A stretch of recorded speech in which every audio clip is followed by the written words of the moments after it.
Ríos de Vida presenta al pastor Daniel García en un estudio profundo sobre Nehemías.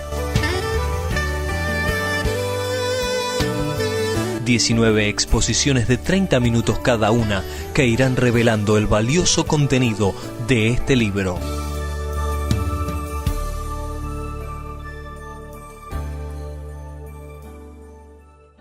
Nehemías 5:14.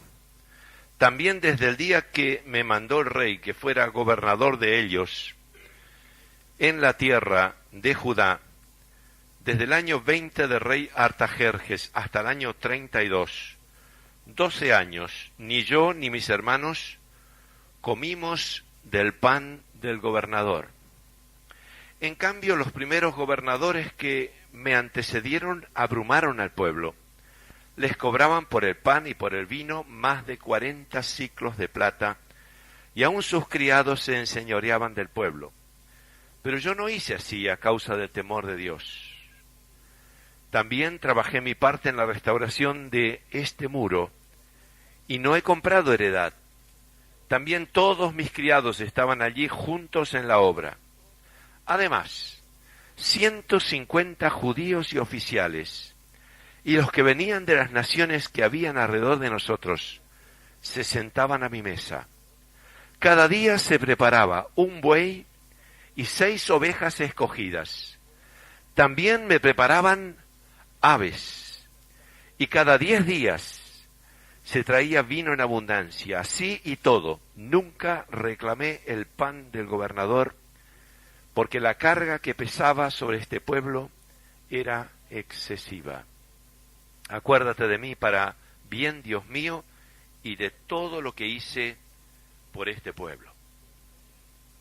Ustedes recordarán que en el mensaje anterior hablamos de las circunstancias que se mencionan en el capítulo 5, en la primera parte que no hemos leído ahora, que estaban oprimiendo al pueblo de Dios, que venía de un fatigoso trabajo, de muchas dificultades.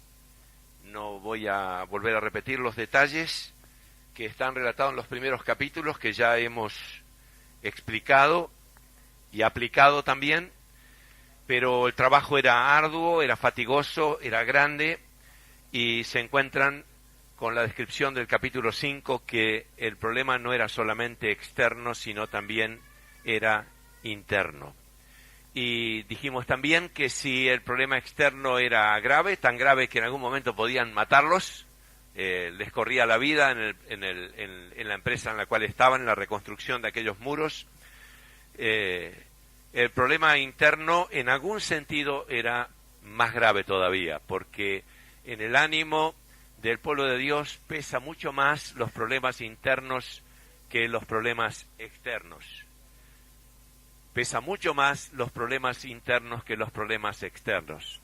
Así que yo creo que tenemos que tomar con mucha seriedad cuando vemos problemas internos en las iglesias, que los hay, porque la iglesia está en el mundo, la iglesia está combatiendo en el mundo, no está fuera del mundo. La iglesia preciosa es la que ya está en los cielos, los que ya han pasado con Cristo, que ya han dejado las luchas y han dejado las tentaciones.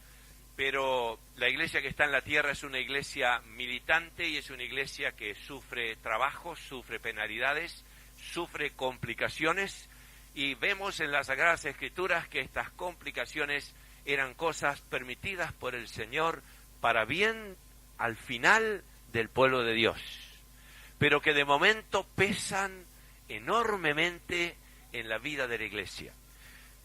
Quiero decir solamente un párrafo como para no dejar solamente esto dicho. Quiero agregar algo que hemos hablado específicamente. La iglesia que el Señor va a buscar y la iglesia que el Señor está preparando es una iglesia que habrá de superar en gran medida todas estas dificultades internas, porque será una iglesia gloriosa, como ya en su momento hemos hablado y hemos fundamentado en las Sagradas Escrituras.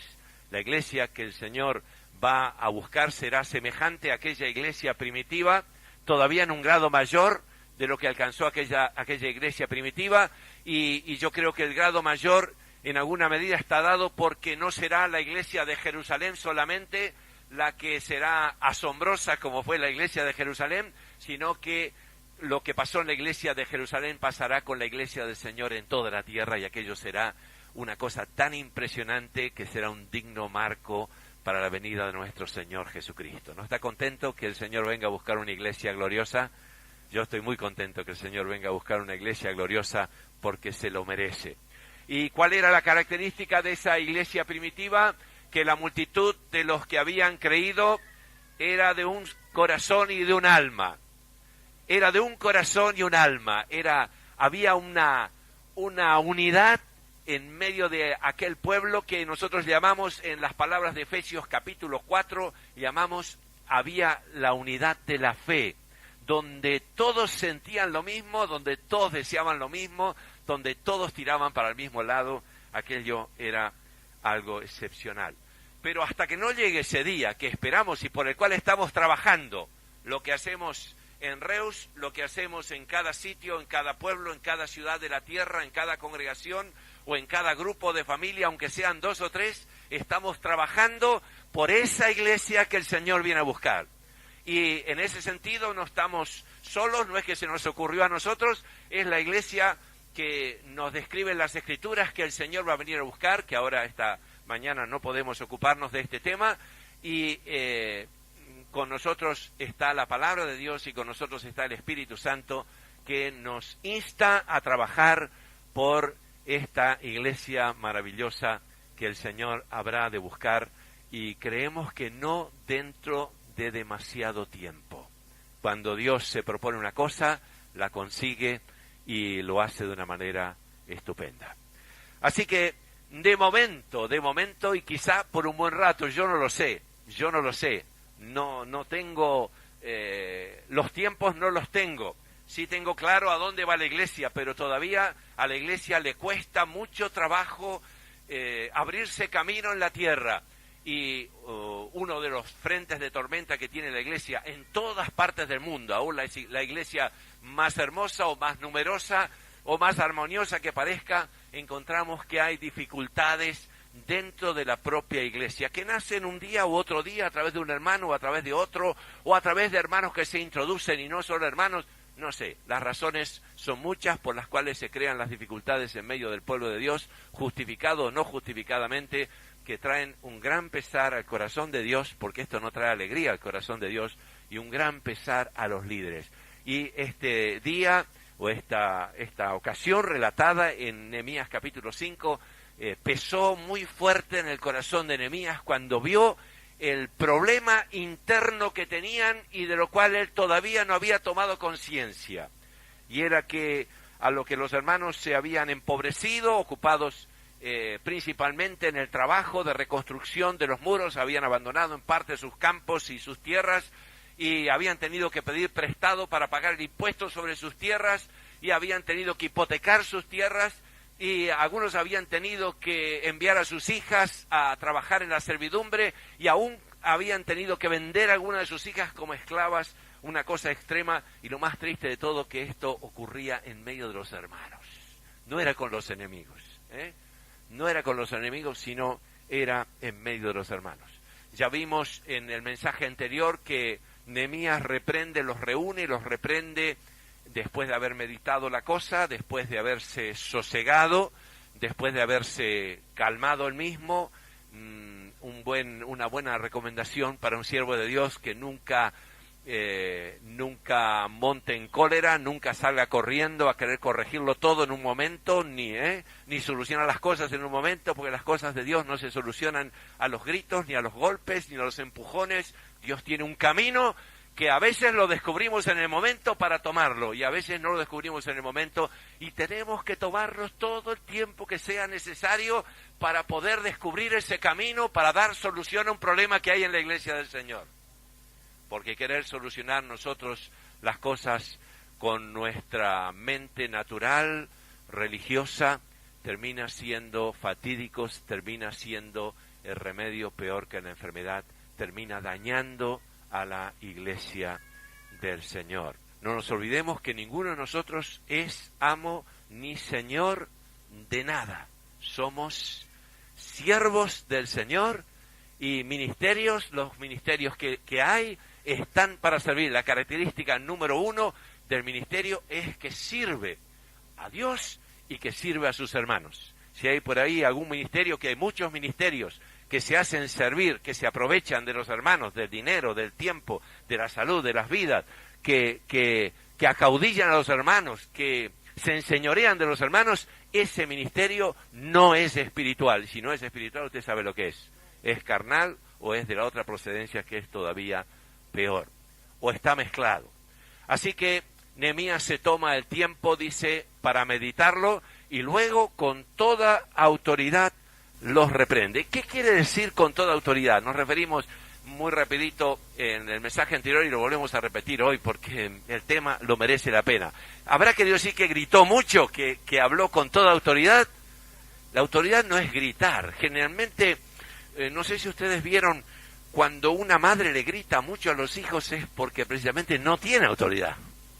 Si tiene autoridad no necesita gritar, ¿verdad? Generalmente la madre, que es la que tiene que todo el día lidiar con sus hijos, algún momento ya no sabe qué hacer y les grita, y eso no es bueno. Eso es que le está fallando la autoridad, se está cansando y le está fallando la autoridad. Así que la autoridad no es gritar. La autoridad viene de nuestra conducta con el Señor, de nuestra relación con el Señor, de nuestra posición con el Señor. Y Nehemías tenía una relación muy clara con el Señor. Y, entre otras cosas, él había usado de su tesoro particular, que por cierto se ve que era pudiente, por lo que ya vamos a ver en las Escrituras y por lo que vemos en el libro de Nehemías, había usado su tesoro particular, ¿para qué? Para rescatar las hijas de sus hermanos que habían sido vendidas como esclavas. ¿Y qué negocio hacía? Porque bueno, hay gente que compra jugadores de fútbol. Hoy día es un gran negocio comprar un jugador de fútbol, pero después le sacan provecho. Él no hizo eso para tenerlas para sirvientas o esclavas suyas, sino hizo para conseguir la libertad de esas hermanas y bendecir esas familias. ¿Entiende, mi hermano? ¿Cómo se consigue la autoridad?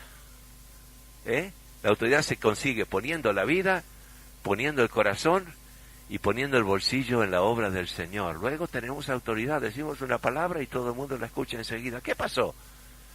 No gritamos, no, tenemos autoridad.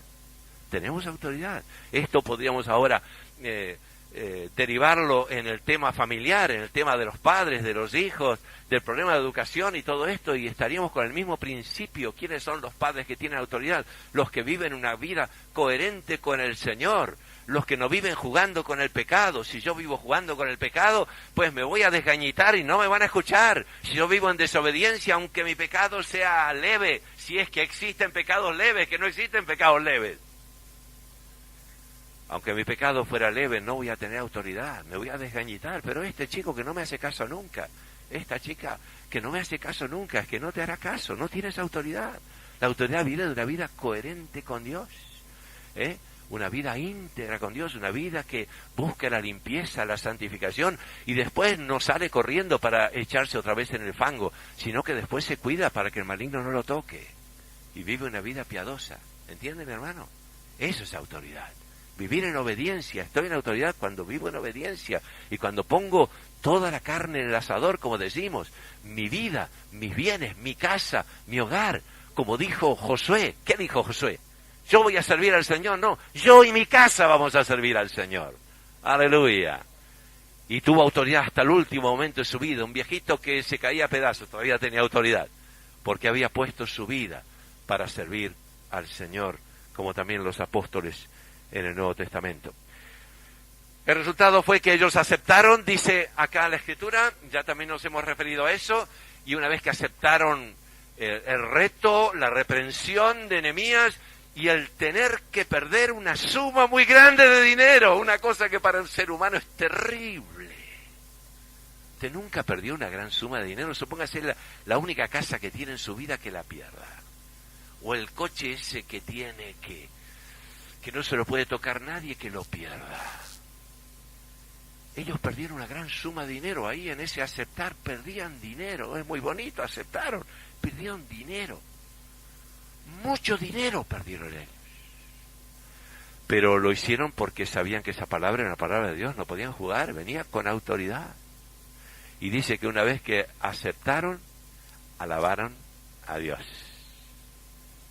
Digo que el asunto de la alabanza no es así nomás, ¿eh? Bueno, es un asunto de levantar las manos, de gritar un poco. No. Cuando se grita nada más y no hay obediencia, sabe que suena como metal que resuena y címbalo que retiñe. 1 Corintios capítulo 13, es cuando no hay amor. ¿Qué quiere decir que no hay amor? Que Dios no está, porque Dios es amor. ¿Y cuándo Dios no está? Cuando no obedezco. Cuando obedezco ya Dios está conmigo. Y alabaron a Dios. Y estoy seguro que esa alabanza fluyó muy hermosa. No sé ni si había sintetizador, ni estaba Nahuel con la batería, yo no lo sé. Pero sé que la alabanza subió, porque Dios acepta, cuando nuestras manos están limpias, acepta nuestra ofrenda que rendimos a Él. Aleluya. Amén. Bendito sea Dios. Pero ahora quiero referirme rápido a su testimonio, los versículos que hemos leído. Dice, acá hace un resumen de algunas de las cosas que él había hecho como para que nos quede constancia. Nosotros necesitamos saber esto.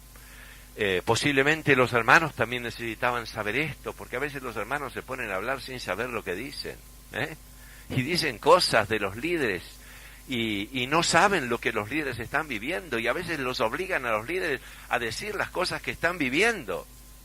Qué feo tener que decir las cosas íntimas con el Señor, las cosas que damos o que ofrecemos o cómo lo hacemos o lo que sufrimos. Es feo tener que estarlo diciendo. Una vez le hicieron decir al apóstol Pablo y se enojó el apóstol Pablo y dice, me habéis obligado a decir una locura, yo no quería decir todas estas cosas. Y ahí quedó, en Corintios quedó escrito todas las cosas que hizo el apóstol Pablo. Qué bien que nos hizo a nosotros saberlo, ¿no? Pero a los corintios les hizo mal ser murmuradores y quejosos y criticar al apóstol Pablo criticaban.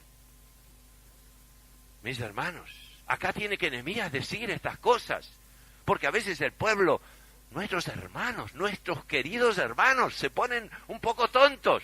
Nosotros nos ponemos un poco tontos y juzgamos a otros hermanos y no sabemos lo que están haciendo para el Señor. Y cuidado. Dice, yo he tomado apunte de varias de las cosas, dice, en primer lugar, no cobramos sueldo. 12 años de gobernador. Ni él, ni sus ministros y colaboradores estaban en el gobierno. No eran meros obreros que, trabajaban y hacían su trabajo. Era gente preparada que podía haberle sacado el jugo a la vida y estaban allí dedicando su tiempo y poniendo su vida para servir al Señor y para servir a sus hermanos. Y no cobraban sueldo y tenían derecho de cobrarlo, porque el obrero es digno de su salario, dice la palabra de Dios. No solamente derecho conforme a los derechos humanos, conforme a las leyes laborales, tenían derecho también conforme a la palabra de Dios. No pondráis bozal al buey que trilla. Los obreros son dignos de su salario. Y es bueno, mis hermanos, que nos mentalicemos que necesitamos socorrer y ayudar y sostener a los hermanos que nos ministran.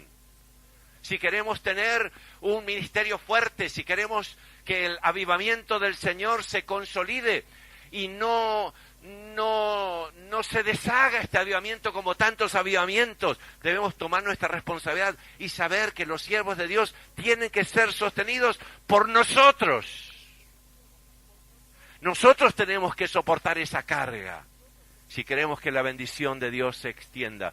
Todos queremos la bendición de Dios para España, ¿verdad? Todos queremos que el río de Dios fluya. Cuando oramos sobre eso nos vienen lágrimas, nos viene un clamor, rogamos a Dios. Hermano, esto está dentro de la bendición de Dios. Nuestro bolsillo, nuestra vida tiene que estar dentro de esto. La Escritura dice que nos debemos a aquellos que nos ministran. Y tenemos que empezar a pensar que en España y en todas partes de la tierra tiene que haber un ministerio dedicado al servicio del Señor. Si no, la obra de Dios va a experimentar una gran pérdida. Los escasos, los mezquinos, los lugares y las congregaciones que cierran sus bolsillos y su corazón para sostener a los obreros, a los siervos de Dios, nunca salen de la mediocridad, porque no quieren arriesgar nada. Y no sé qué pasa que Dios nos bendice. Sí sé lo que pasa que Dios nos bendice. tenemos que hacernos cargo de los hermanos. Pero bueno, aquí está contando Nehemías que él voluntariamente ha renunciado porque él es un hombre rico y está poniendo sus bienes. Claro, podríamos decir, él es rico. ¡Qué gracia! Yo no sé si alguna vez vio a algún rico que da de sus bienes así como así, tan fácilmente. Generalmente a los ricos les cuesta más dar de su dinero que los que no tienen nada, ¿no? ¿O no?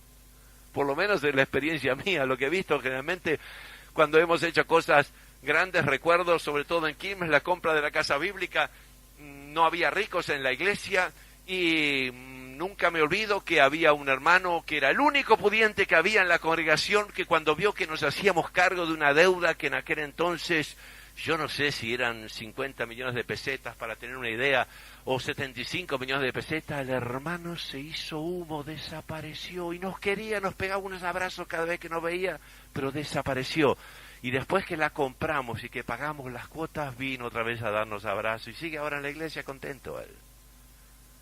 Mis hermanos fueron los pobres los que pusieron de lo que no tenían y Dios los bendijo. Dios los bendijo. Aleluya. Nehemías era un hombre rico, pero la riqueza la tenía para servir al Señor, no para él. 12 años. Imagínense que sus colaboradores les tenía que pagar él, porque ¿con qué iban a vivir los colaboradores? Del aire no vive nadie, ni tampoco en aquellos tiempos.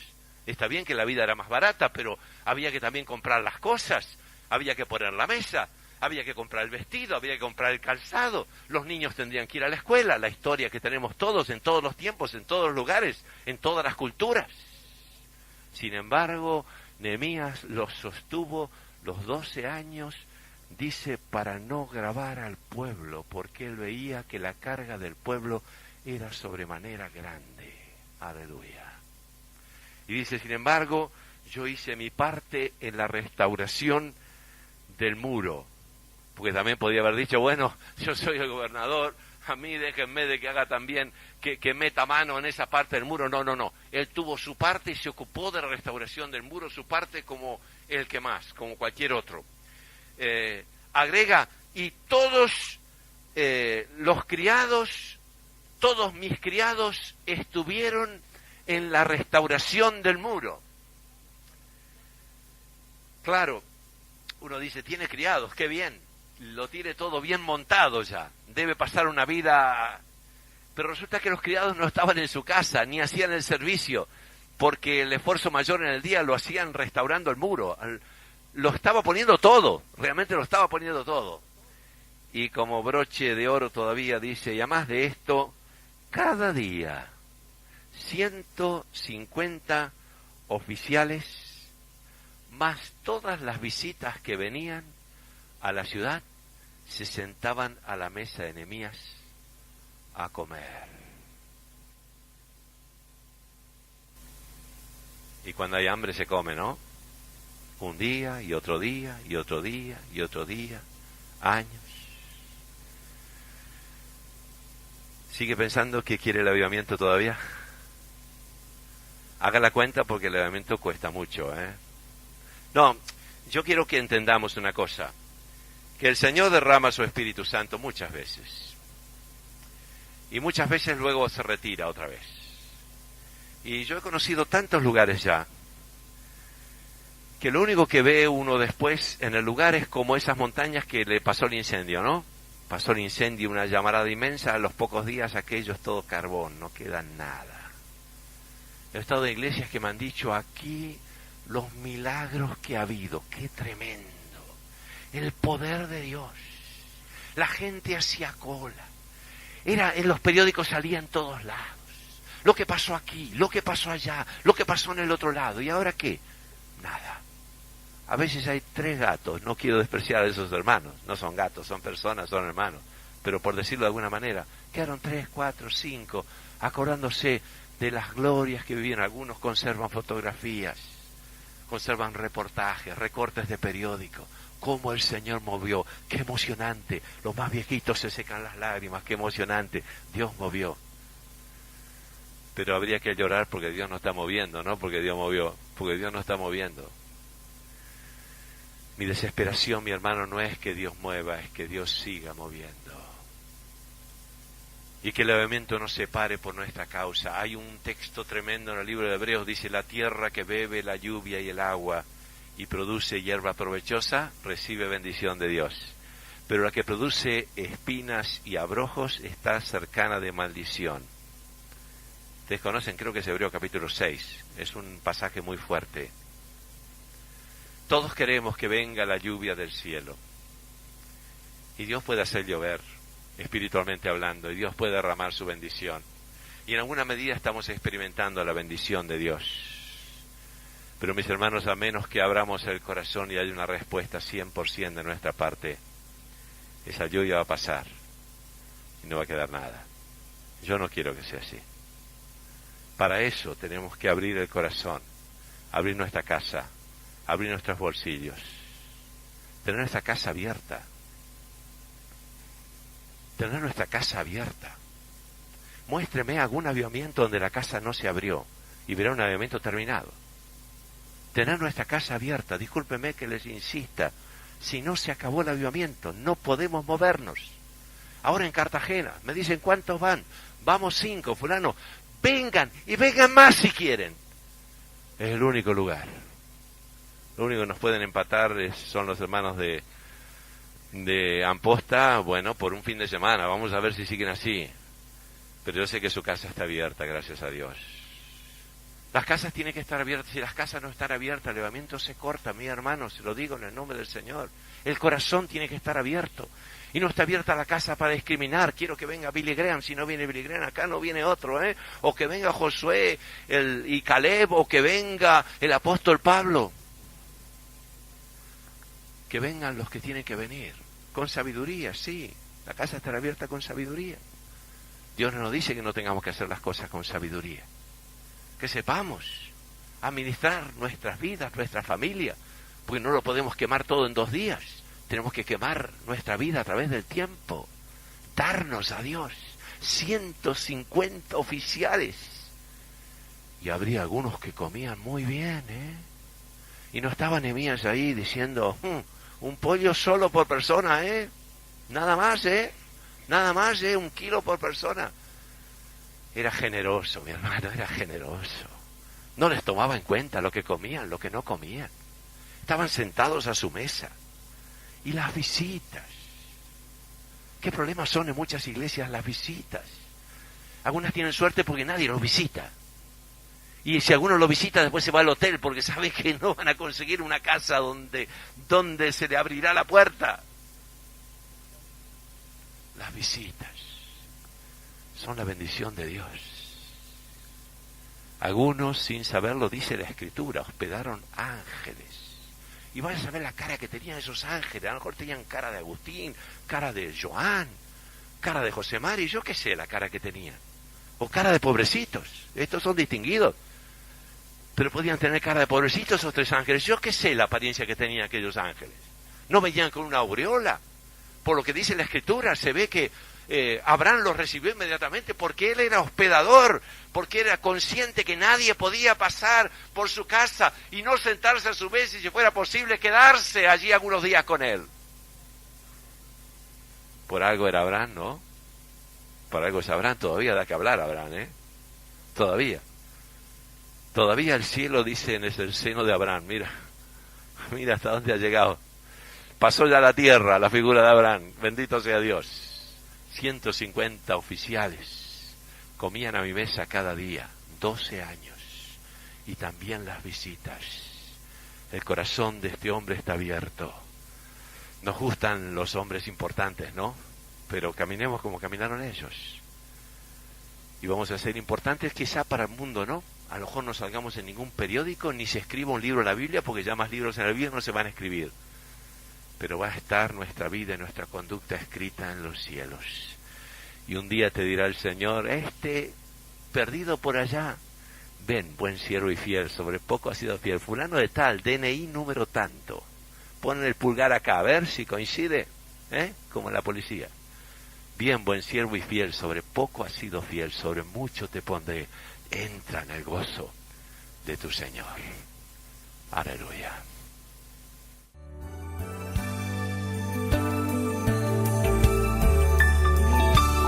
presentó al pastor Daniel García en esta exposición del libro de Nehemías, Ríos de Vida.